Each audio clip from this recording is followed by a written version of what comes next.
तो hey guys जोहार नमस्कार। आज एक विशेष कारण में वीडियो बना ली। तो आज मैं आई झिंझिया चाय बागान में और यहाँ आज चाह जनजाति छात्र सन्था और ACMS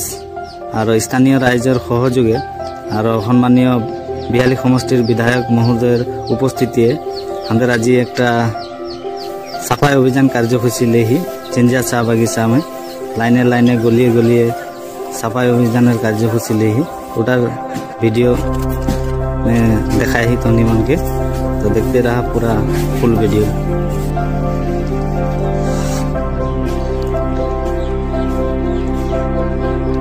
এটা লাগে আমাদের মানবদা পুরা কষ্ট করে আর তা জাবর জোথর পেলাই আহি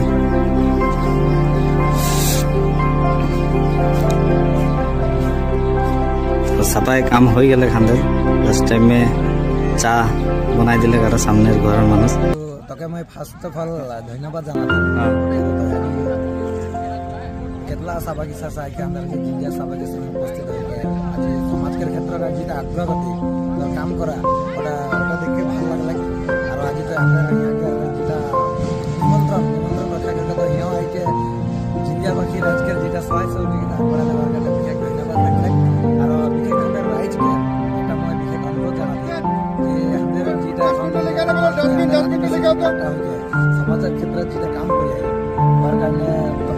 तोर पेज फेसबुक पेज सुमन सिंह भक्ता और यूट्यूब के SSB चैनल जी है सबके मैं विशेष अनुरोध जाना शेयर कर देवे लाइक कर देवा कमेंट कर देवा हमारे कम्युनिटी के छोटा आगे